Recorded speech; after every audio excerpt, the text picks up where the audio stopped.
Good morning, everyone in Australia. Good evening, afternoon, wherever else you are in the world. Welcome to the first National Forum for the Aged Care Industry Information Technology Council for 2021.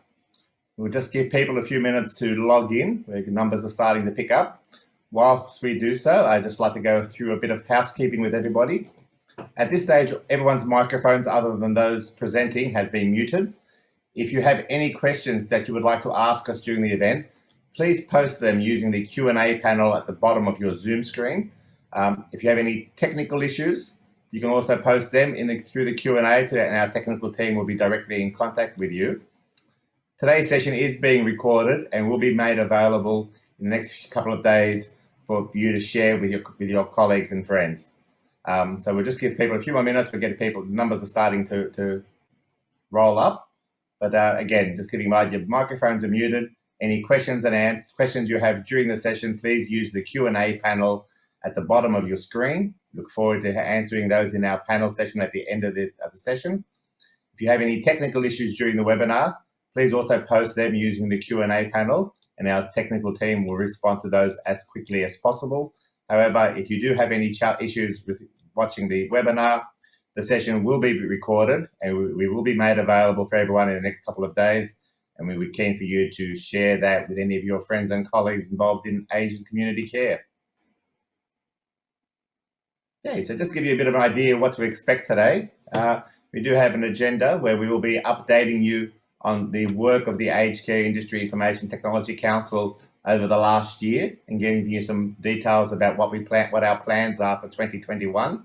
Hopefully this year will be a more person-friendly year than it was 2020, but we did learn a lot during 2020 on how to utilize technology more effectively for communication. So hopefully this year we'll be able to communicate with you on a regular basis in a number of ways. Rod Young, the chair of the ITAC committee, will be taking us through our plans for ITAC 2021. We have some exciting things happening this year in 2021 as we move from a world where we're used to 400 of us being together at ITAC to a world where literally thousands of us will be connected virtually and in person over the next 12 months. And finally, Anne Livingston will be taking us through the recent report we did and the work we've been doing with the Royal Commission and getting us ready for the Royal Commission report, which is due out in the next couple of weeks.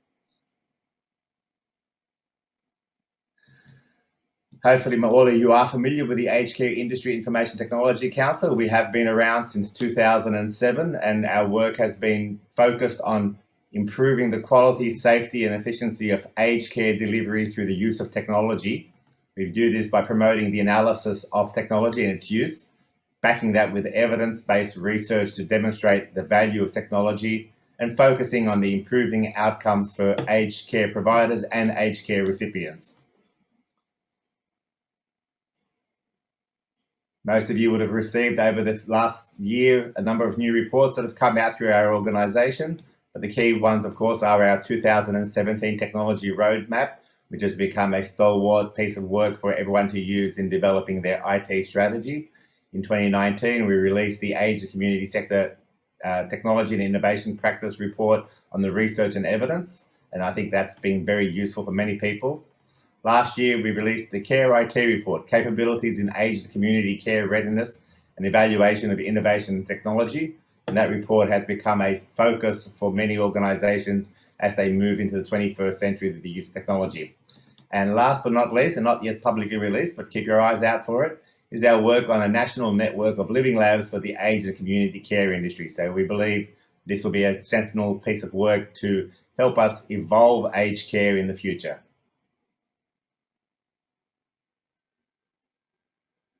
And on that note, it's now 11:05 Sydney time, so we'll kick off with our presentations and you'll get to hear from me first before I hand over to our other speakers.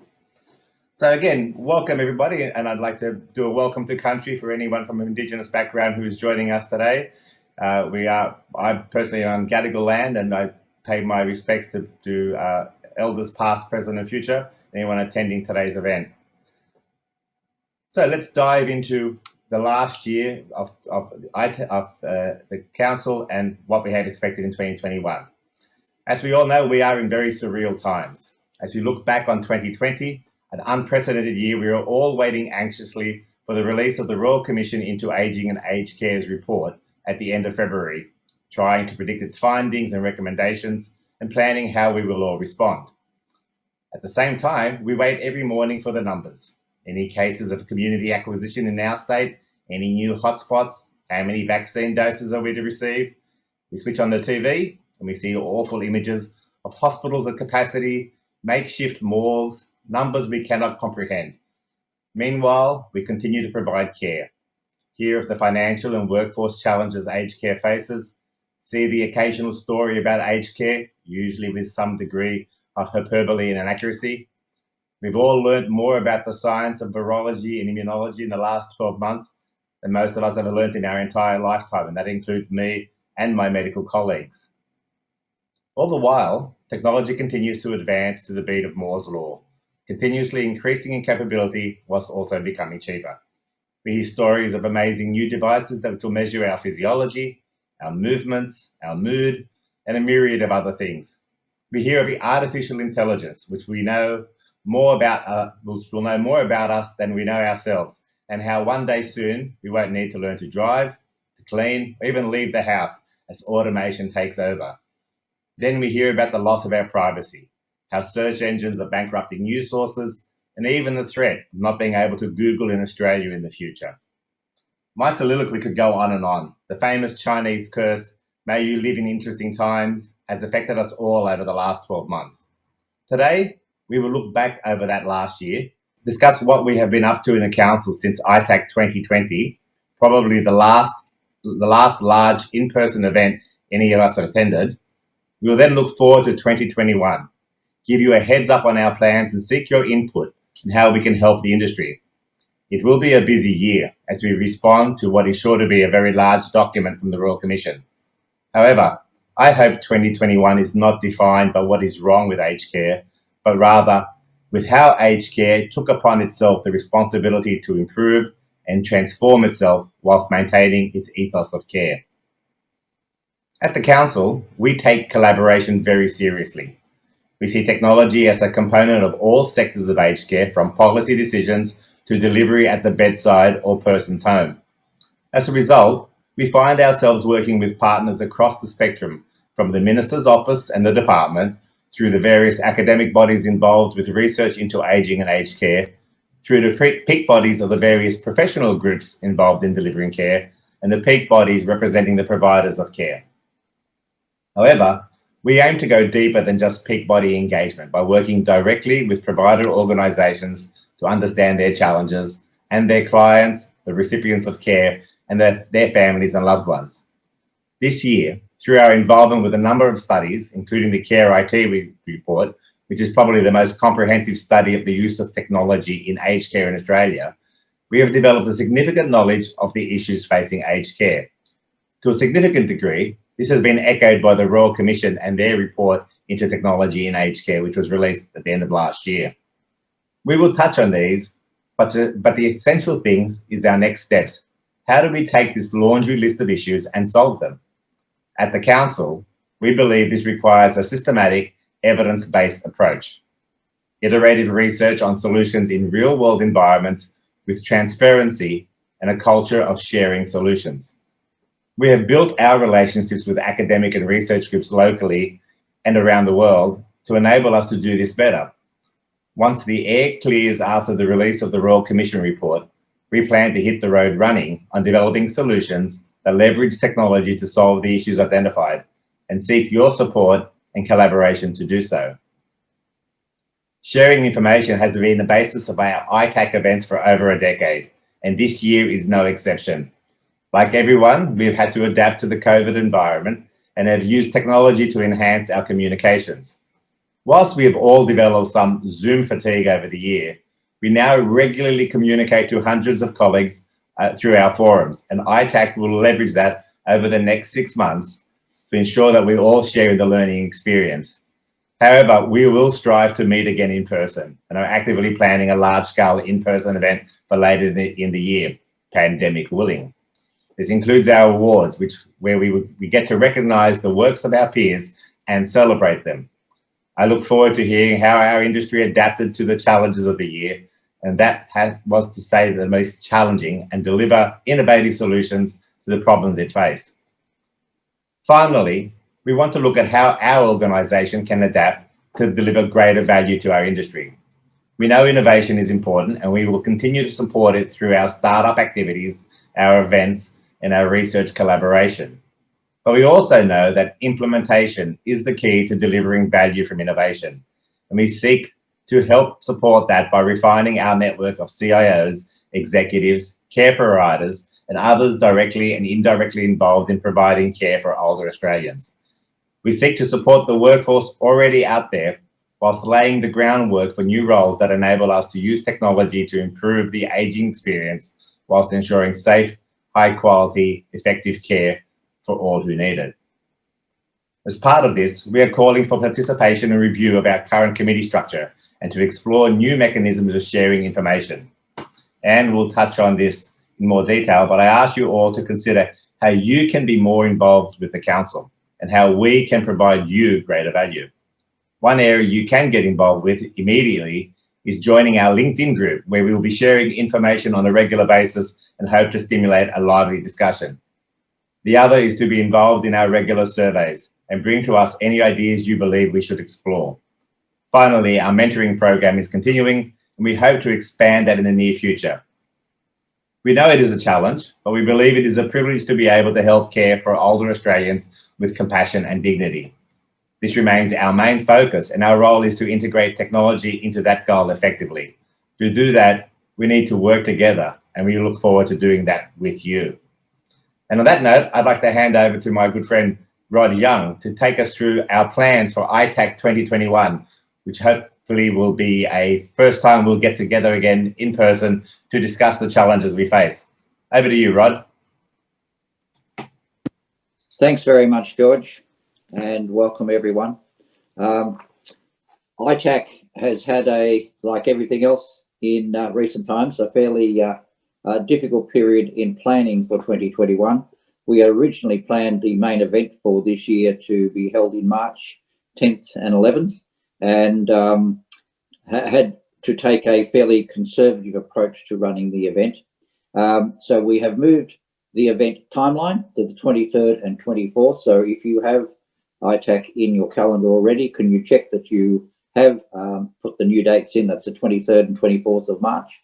And it will be a totally virtual event. It will still run over 2 days, but we're using technology to assist us to run a virtual event for delegates and a virtual event for exhibitors, and have hopefully what turns out to be a quite positive experience.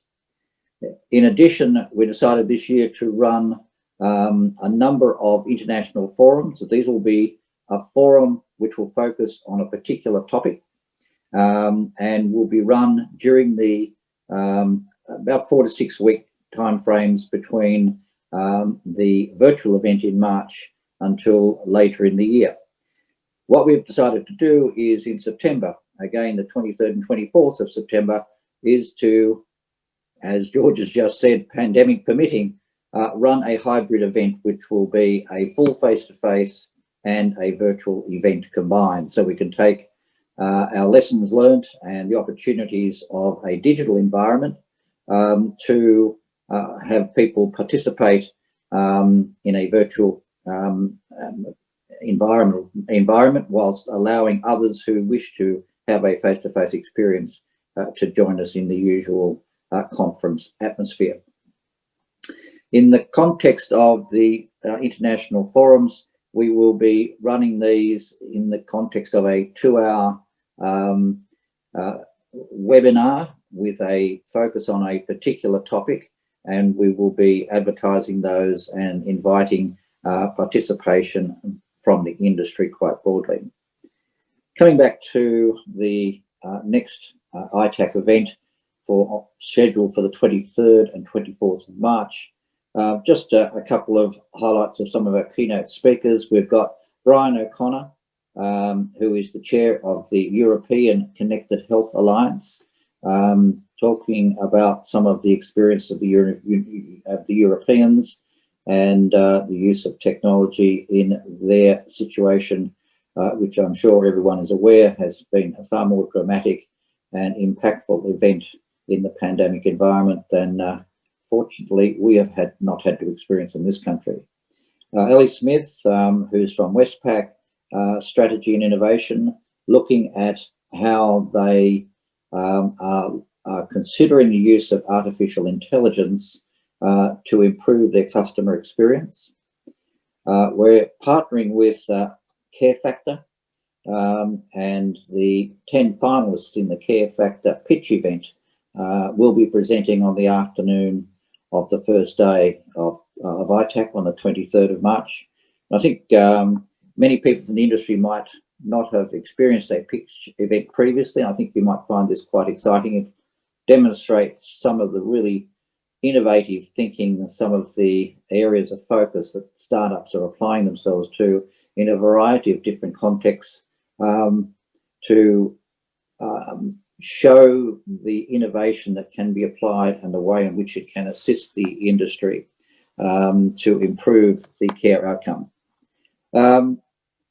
We've got Enrico Cuera from Macquarie University, who will be talking about the use of artificial intelligence in the health space and its possible application into the aged care and disability space. Mal Thatcher, who's the Chief Technology Officer at Digital Health Agency, talking about cyber security, and Professor Michael Kidd, who will be who's the Deputy Chief Medical Officer for the Commonwealth, discussing the use of technology in our management of the pandemic within Australia. So there are a few of the highlights and keynote speakers from ITAC Virtual 23-24 March, and hopefully you find those stable of speakers interesting and exciting, and look forward to you joining us at either ITAC Virtual in March, in the international forums over the following 5 events, or when we get to September, being able to hopefully meet face to face for the September ITAC 2021 event. Thank you, George. Back to you. Thank you very much, Rod, and thanks for that information. So just to clarify for everyone, the virtual event in March, the live hybrid event in September, and the forums in between. Some of you may have commented there's a bit of a problem at the moment with the website for the ITAC conference. It's just being updated and should be back live fairly soon. But if you have any questions or you need any more support, please feel free to use the council email addresses provided at the end, or even contact us through the chat as now. So if you have any questions for Rod, please keep them. We will be having a question and answer panel at the end of the session, specifically questions around what the plans are around the forums and the live event. And the virtual event is going ahead full steam from March the 23rd and March 24th of this year, so next month.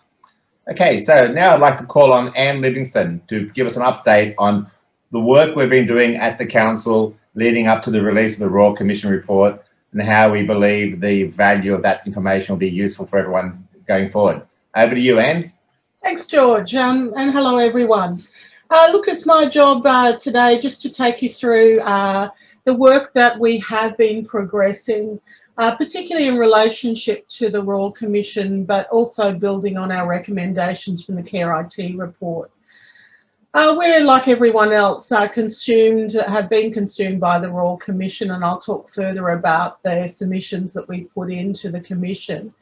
We're also very interested in the Senior Council's recommendations to the Commissioners, and in particular the ones that are of most interest to us are recommendation 55. The recommendation there speaks to the establishment of a research and innovation and technology dedicated research council, and that's certainly been a premise of the council's lobbying for several years. So it's great that the council's picked up on that and made that as a recommendation, hopefully that will be adopted in future work.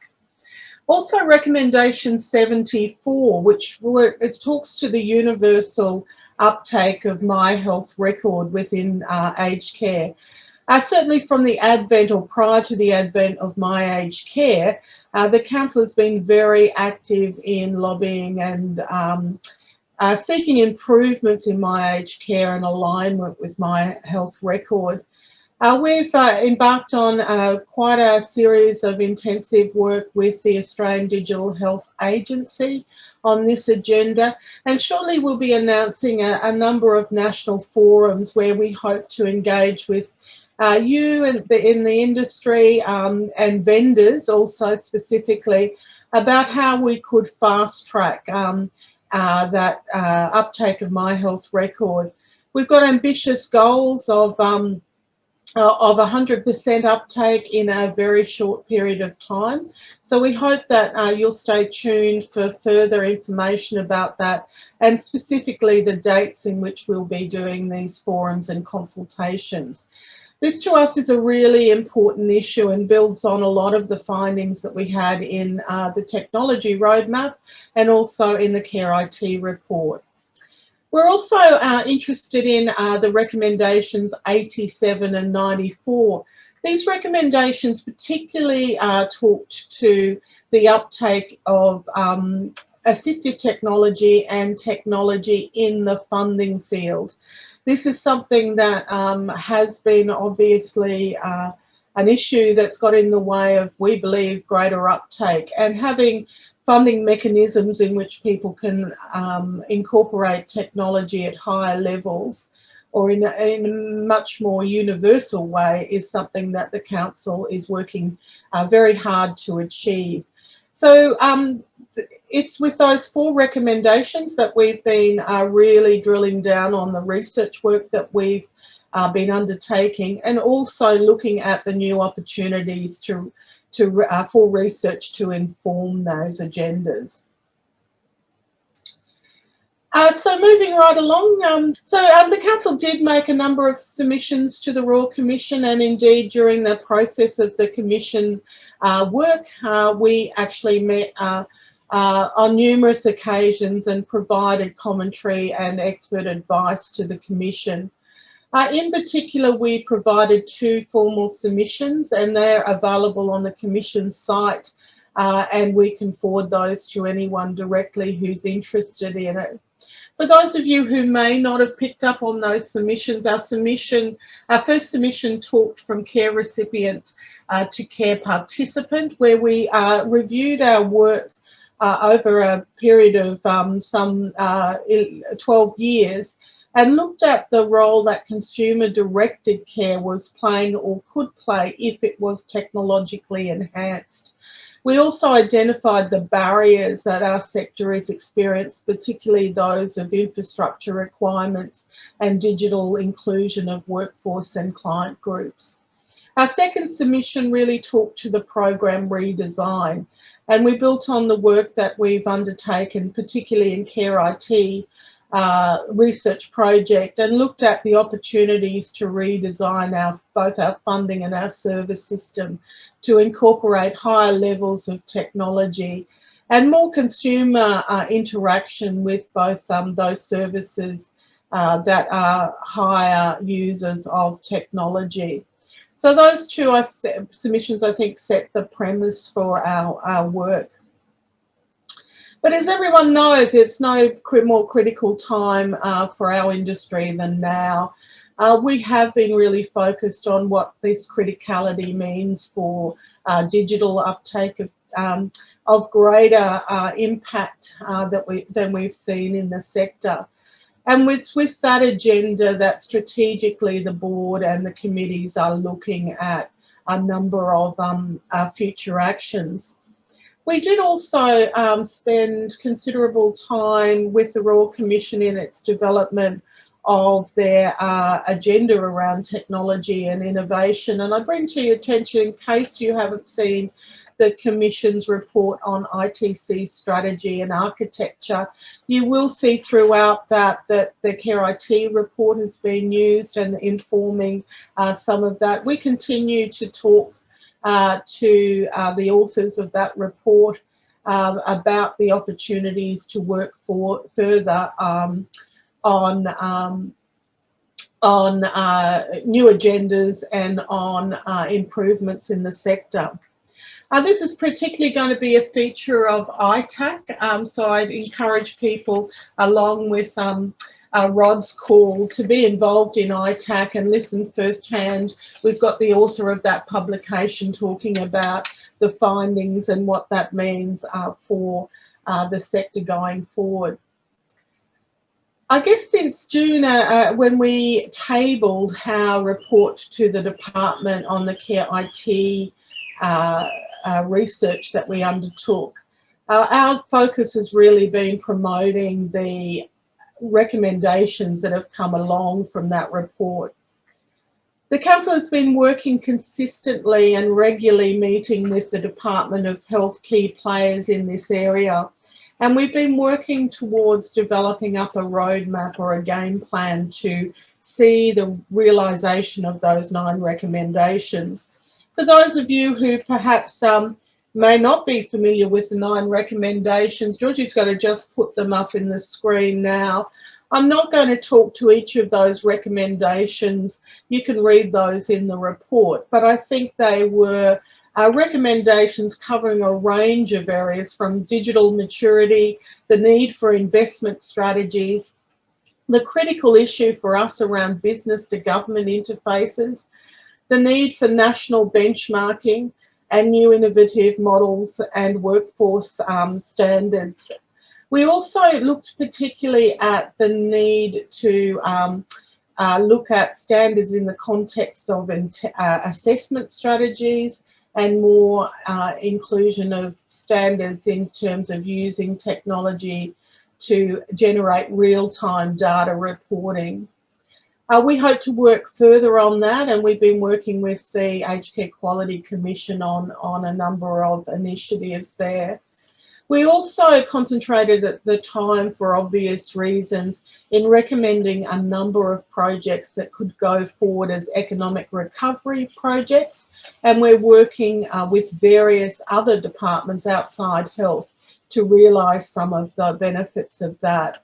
We currently have a range of submissions in for the Council into various programs, including a program that's specifically looking at workforce development for the women that participate in the main in our workforce. So our role now with those recommendations is really to see them realised. We're taking deep dives into some of the data that we've got in Care IT, and some of that is going to lead, hopefully, to new projects. So we're working with colleagues like our colleagues who are on board today from the Digital Health CRC and the Australian Digital Health Agency to recognise the great improvements that can be made via the greater uptake of technology and innovation in the sector. So George, that's my report today. I'm going to hand back to you, and we're very happy all to take some questions, I believe, George. Thank you, Anne. And I don't know if anyone noticed, but I had a little bit of a technical glitch in between there. So fortunately, the value of having multiple devices at your beck and call came in very handy. We're now going to move on to our question and answer panel. So Rod Young, Anne Livingston and myself, happy to answer any questions. We've had some questions. One question has been raised a couple of times. There is currently an issue with the ITAC conference website. It's just being updated as we speak, so that problem should be solved. And that, you know, as with all technical issues, the timing of technical issues is well beyond our control. Basically, you can almost guarantee it'll happen just as Rod is telling you all about ITAC, that the ITAC conference website would be down for some work. Just pop up the Q&A session. George, I've had one while you're doing that. I've had one asking about what the opportunities to be involved in the revision of some of our committee structures. Are you happy if I just talk to that? Please do. Yes, that's definitely like to cover that off. So many people would know for some time the Council has had 3 committees operating: the ITAC committee, the National CIOs Forum, and the National Home Care Forum. The board recently considered a proposal to review those national forums. I know in the last year a number of activities have actually been concentrated on the Care IT work and the national forums that we held in respect to particular issues there. We're going to have put out a formal call for participation in a new revised committees.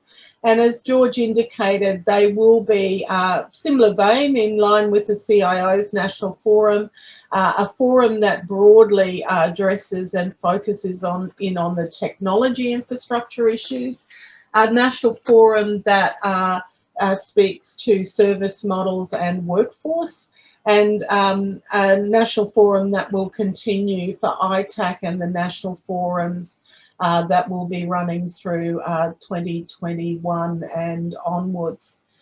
So if you are interested, if you drop us a line through secretariat@aciitc.com.au, we look forward to taking nominations to be part of that group. Thanks, George. Thanks, Anne. Yes, and just to expand on that, obviously, over the years, we've focused on this various special interest groups within the organisation. Obviously, as a result of the Royal Commission, there will be some new announcements made around workforce changes, and we want to make sure we're across that early on. So if anyone has any areas they want specifically to us to investigate, to be involved with, please be in direct contact with us. Georgie has just put the Secretariat email up on the chat panel. You can find it through the ACIITC.com.au website. We are using our LinkedIn group, and we hope you get more use out of our LinkedIn group in the future. If you have ideas that you want to have discussed in a public forum, then please feel free to use our LinkedIn group to add those ideas.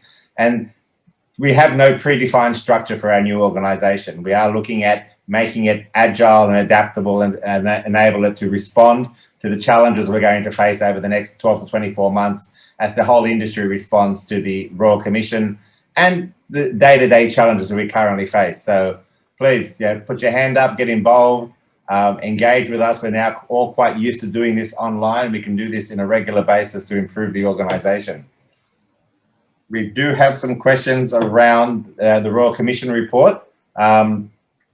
Most of you may have seen that the reports that come out from our organisation, but the Royal Commission, through the architecture group, the architecture practice, an organisation based in Canberra, published a significant report looking at the technology challenges. And as Anne highlighted, the council, which is very rare for the Royal Commission, for the councillors themselves, had 4 specific recommendations relating to technology, which were very important. So it's exciting that happened. The question we have is, do you think the sector is experiencing bigger innovation and technological development as a result of COVID and the Royal Commission occurring around the same time? Rod, would you like to comment on that first? What do you think? Do you think we've actually had a bit of a flurry of activity as a direct response to COVID and the Royal Commission, and are the two of those additive? I think they are, George, in the context that there were some very good examples of providers who were able to use technology quite effectively in managing their pandemic response, but there were also some very poor examples where providers had not planned very well, and I think the outcome obviously demonstrated that poor result. In addition, I think it almost speaks for itself that when you're looking at some of the areas that the Commission has already considered, the Council assisting recommendations, the report on ICT you referred to earlier, that the Commission will have, I think, an almost underlying need for the industry's technology and digital capability to be enhanced and enabled if we are to achieve some of the objectives of consumer engagement, quality performance, information flow back to consumers and families regarding how the industry is performing, and the maximisation of choice. So I think the two are cumulative, and I think it will have an impact on us for some time to come, and I think that it behoves us to the industry to try and be ahead of that game if we possibly can. So Anne, any comments on your side? Oh, look, I think we've seen some fantastic efforts in the context of forced innovation. But we also have lessons to learn, and now we've got a bit of a breather. I know that many opportunities are there for us to reflect on what worked and what didn't, and that will be the subject of much research and commentary. I guess one of the major lessons that we've learnt, George, through Care IT is that we were funded on, I think, the 13th of March, just as the COVID pandemic was playing out in this country. Our funding submission originally didn't cover that. We hadn't foreseen it in our writing of the proposal to the department. However, we did have to change our tact pretty quickly. And one of the major turning points for us also was the Prime Minister's announcement of universal coverage of telehealth. And that provided some great opportunities for providers who were already positioned and using telehealth to some scale, but also provided some challenges to other organisations who perhaps hadn't started or were very early on their adoption journey. So I believe that we, through Care IT, have really gathered a whole lot of information and a bit of a snapshot in time. And so one of our recommendations in Care IT talks to a continuation of this benchmarking that we've now got through Care IT report. So we are working with the department to drill down on particular areas where we can actually measure progress or not, or measure where, or identify where we need to invest to see better improvements. Thanks, Anne. So look, I'll throw in my 2 cents worth as well. And you touched on it, Anne, the telehealth changes that came into effect as a result of COVID have been revolutionary in that for the very first time, telehealth universally was reimbursed and made available. We have found some challenges in that the shift towards telehealth has sort of relied on the lowest common denominator, and there's been a lot of work being done looking at how telehealth can be enhanced. In particular, looking at how telehealth in aged care, which in the past has been a supplementary type service, but what we're finding now, especially with the lockdowns that we saw in a lot of residential aged care facilities, where even the GPs could no longer visit the facilities, that there's opportunities for enhanced delivery of care services by organisations outside the residential aged care facility, like GPs, like social workers, like allied health workers. But the need for that goes beyond just a phone call. So whilst phone telehealth was a great bonus for those of us who used it during the time to meet immediate needs, there's a need for a much more strategic plan on how we implement telehealth at a broader level. And I know the Department of Health is doing some very interesting work there. I know that Bernie Gibbons is on the call as well, and Bernie and her group are working very strongly on developing a standards-based architecture for the use of telehealth across the whole spectrum, but that'll be very useful in aged care as well. So we've had some real opportunities to try new things as a result of COVID. The challenge now is to make them stick, make them useful, make them stable, make them part of the standard business model. So I think it's an exciting time. And the Royal Commission obviously also demonstrated that there were some issues that needed to be faced in aged care, ranging from client abuse and poor food services all the way through to disparities in access to services and information. And we believe technology can play a vital role in helping those as well. We've had a couple of questions now. We've had one specific question around the LinkedIn group. And I know that has been solved, but the name of the LinkedIn group is the Aged Care Industry IT Council Group. So if you type in Aged Care Industry IT Council in the groups within LinkedIn, you should be able to come and find us. If you have any challenges or any issues, please feel free to be in touch with us. I've got a question here from Francis Quaglia. I note in recommendation 7 that you are dealing with the ACQS Commission regarding automation of quality. How do technology companies get involved in assisting in this area? Anne, do you want to touch on that? Thanks, George. Look, it's an important, really important piece of work. We're meeting with the Commission on a regular basis, and we believe that there's great opportunities to co-design some new approaches here. I believe that vendors will be in prime position to come on board.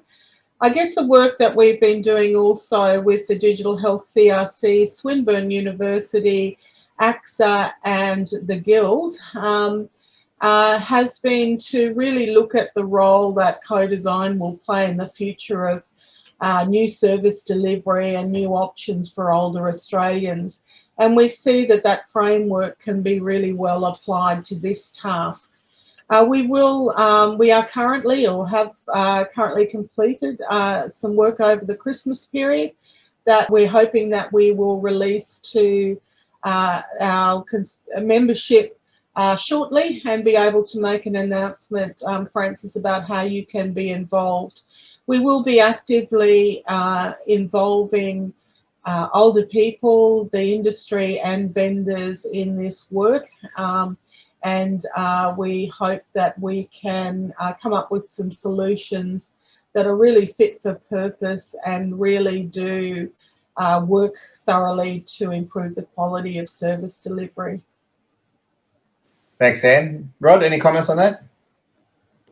No, I think Anne's covered it thoroughly, George. Cool, thank you. And I agree with Anne. I mean, the measurement of quality, the use of quality indicators and measuring those as part of this standard workflow rather than add-ons, I think is a crucial part of the continuous improvement process in aged care going forward. Anne touched on our Living Labs discussion, and I mean, whilst I would have loved to spend a lot longer on that today, we still have a few T's to be crossed and I's to be dotted on that final report. But we believe that collaboration across the sector, providers, consumers, vendors, government, private and public payers as they see fit, a co-design model where we can deliver on innovation in a practical way so that it actually makes difference at the ground where it's being used, rather than as just a high level report is critical. And we're looking forward to some major announcements in 2021 around that.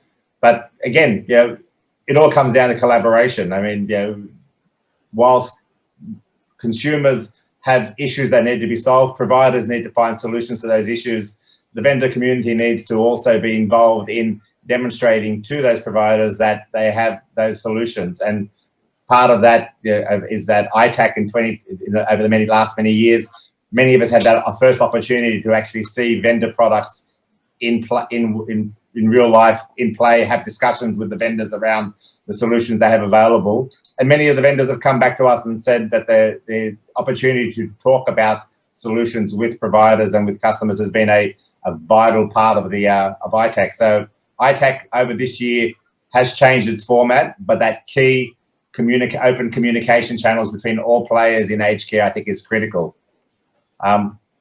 We have a question here around the benchmarking of digital maturity in the sector. So I know we are doing some work with some of our university partners looking at digital maturity across the aged care sector, both at a workforce level, at a executive level. And one of the big issues we have here is board maturity around the use of digital technologies. But Anne, would you like to comment on the benchmarking on digital maturity in the sector and how we believe we can, A, understand where we're up to, and B, improve it going forward?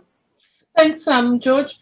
Look, I guess CARE-IT, in the report, we did indicate where the sector was positioned on many issues. We didn't record every data piece that we've got behind CARE-IT, and there are numerous. But for example, in respect to quality reporting, we did identify around only 40% of respondents to CARE-IT were actually reporting electronically. So I know that the Minister and the department have picked up on that point and really want to see that turned around.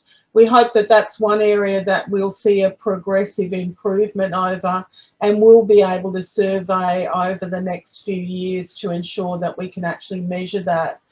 I think CARE-IT gave us a bit of insight into where maturity needs to occur and where investment needs to occur.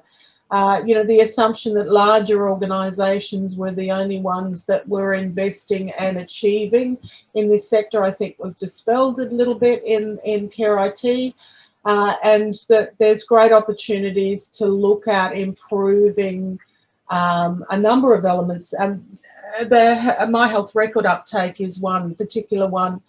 George, I haven't got the figures in front of me, but clearly the indication was that very few aged care providers were integrating with My Health Record, and the great opportunities to have better care delivered or mandated and planned as a result of having integrated records is an obvious one. So it's an area that we want to do a whole lot more work with, and we are talking to the department about funding yearly Care IT type focused surveys so we can build on that year by year. Thanks. Rod, any comments on your side? Yeah, I think that it's almost a given, George, that the whole health and aged care industries have to work more collaboratively in the future, and that particularly in the digital space. You know, fundamental data transfer on medications, GP consultations, transfers in and out of hospital systems, all should be digitised and simplified. If we're going to look at the future of our workforce and enable them to achieve the maximum efficiencies and care outcomes, then I think these sorts of enablements driving systems improvement, care outcomes reform, and workforce enablement is going to be critical for the future. Thank you, Rod. And just reflecting on the digital maturity of the industry, I attended my first ITAC-like event, and back in those days it was called the IT Roadshow for aged care, organised by Rod and Greg Mundy back in the day in 2005. And having watched the growth of the use of technology in the industry, I mean, the maturity has definitely been increasing almost asymptotically, but it's that patchiness of the maturity. So again, one couple of issues I raised: boards' understanding of the value of the use of technology. One of the things we will be focusing on this year is the measurement of value, how we measure the value of the use of technology in care, and you know, how you can take that to your board and make sure that the board understands the value of their investment. The value of the technology at the individual provider levels, you know, the aged care worker at the bedside or in the home, how they can leverage that technology for greater effect. That's a two-way stream. We need to understand better what their challenges are so that solutions can be built. But also things like, and Anne touched on My Health Record. My Health Record is a great initiative which aged care hasn't really leveraged in the past for a number of reasons, and mainly because we've got so many other things happening at the same time, and we've had, you know, the introduction of My Aged Care and various other reporting models. But we are doing some very interesting work at the moment with the Australian Digital Health Agency, and we hope to be able to talk about that more in the future. But the reality is that healthcare, aged care, social care, all those things around the consumer need to be focused on that consumer, and making sure all of those organisations that are involved in capturing that information and using that information are doing so as effectively and efficiently as possible is important. And we hope the council will play a role in that. I've got a question here from Bernie around the shift to home care. So obviously we've heard a lot over the last few years or months around residential aged care facility, but as we know, more and more home care places are being made available, and we've seen the press over the last few weeks around the challenges associated with delivering on those home care places. But technology in the home is playing a bigger and bigger role in the delivery of aged care in the home, and some of us have been involved in this space for many, many years, but we've seen a lot of companies come up over the last few years delivering on these services. And you've been involved heavily in this space. Do you see that moulding of the smart home with the aged care at home with other services moulding into a more viable service going forward?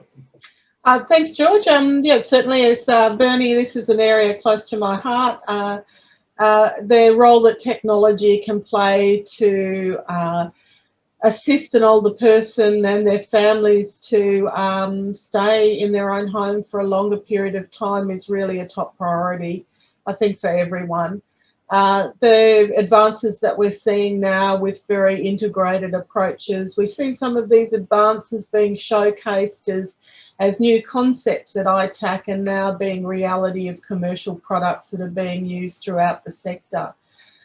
There's great opportunities in the Care IT report work. Bernie, we found few examples, but some very good examples of providers using smart technologies at scale and offering them as a usual menu item, not service menu item, not a bolt-on, not you know, a unique offering, but as a mainstream offering, augmenting the services that they provide with hands and heart, or perhaps sometimes completely substituting.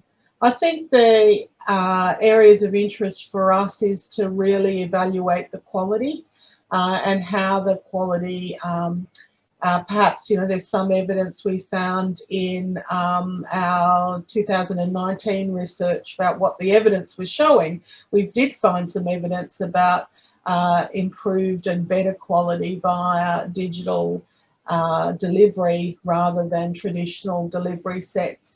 We're not arguing for replacement. We're arguing that we need to look at the opportunities that technology provides to the workforce and what the role that technology provides to communities that perhaps don't have a workforce to rely on.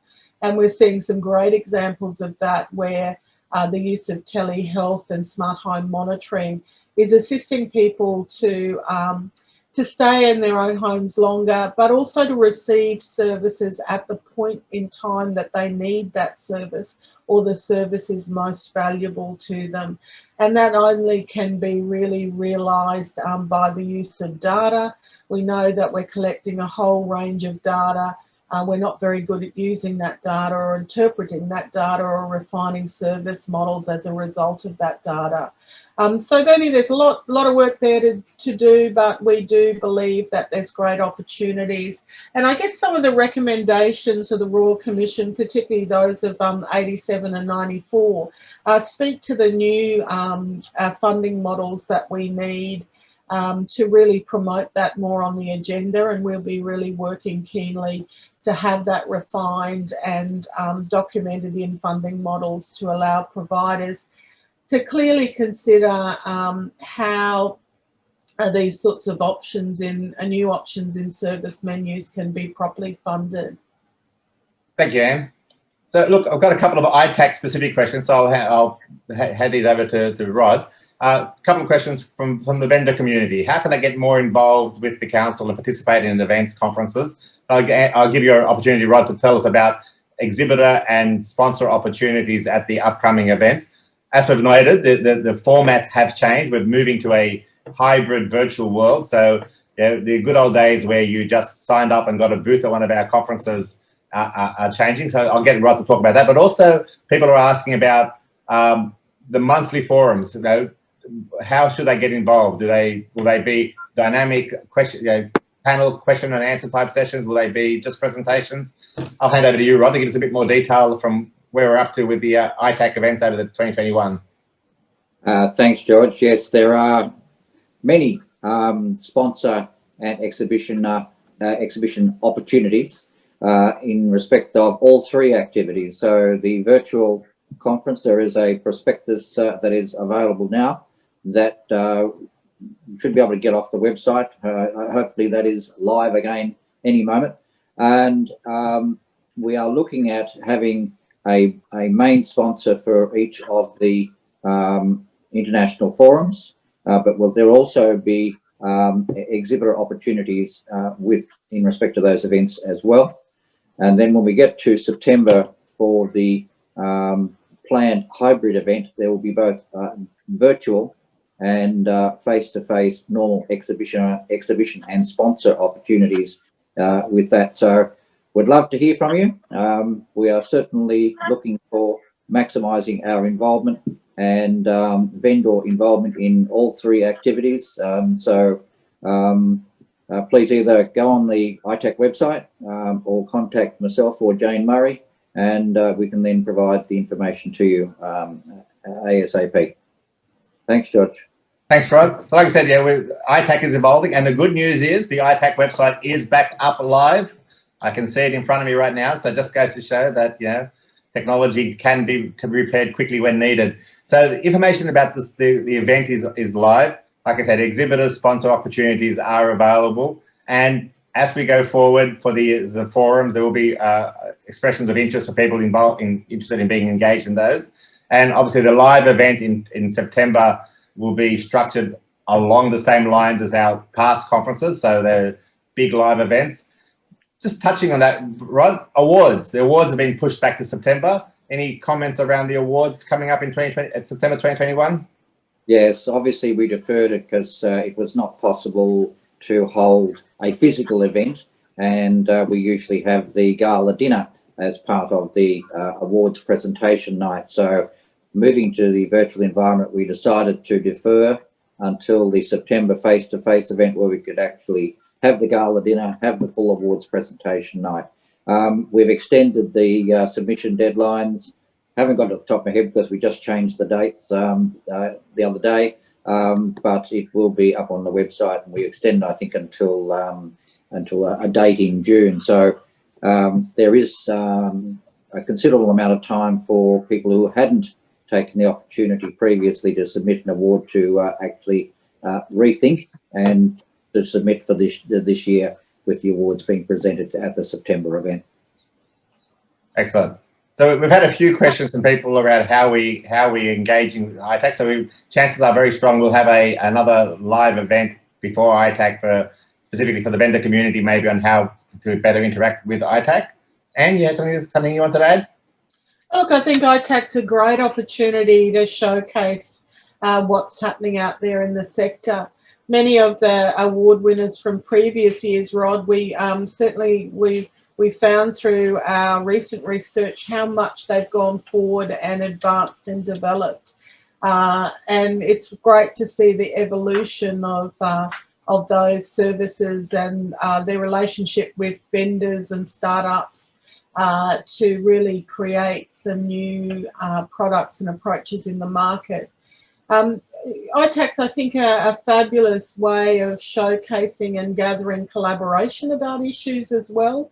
It provides great opportunities to network and to get people interested in common issues. And we'll certainly, as a council, be using ITAC as an opportunity to canvass some of our co-design activities and some of the future research work that we want to engage with.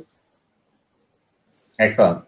Well, look, our time's coming to an end, so I'd like to thank my co-speakers, Anne Livingston and Rod Young. I'd like to thank everyone for attending today.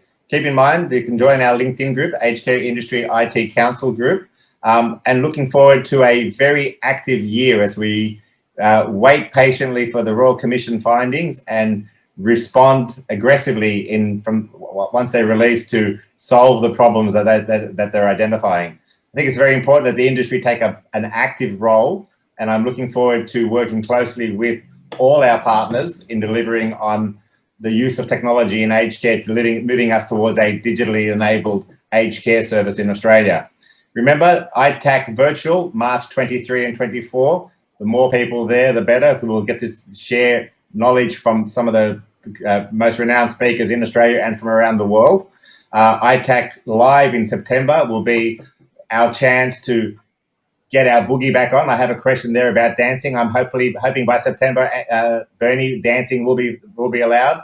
The site we have played for the September event is the Rose Hill Racecourse Convention Centre, which is huge. So we'll have lots of scope for both social distancing as required and lots of room for interaction. The ITAC forums between now and September will maintain the communication between our organisation and all our partners, but we're looking forward to a very successful 2021 where we look back on 2020 as a year that we survived, and 2021 is a year where we prospered and grew. Thank you, everyone. Thank you for joining us today, and keep your eyes open on the ITAC conference website, the council website and our LinkedIn group for further communications. We look forward to a very prosperous year for all of us. Thank you. Thanks, George.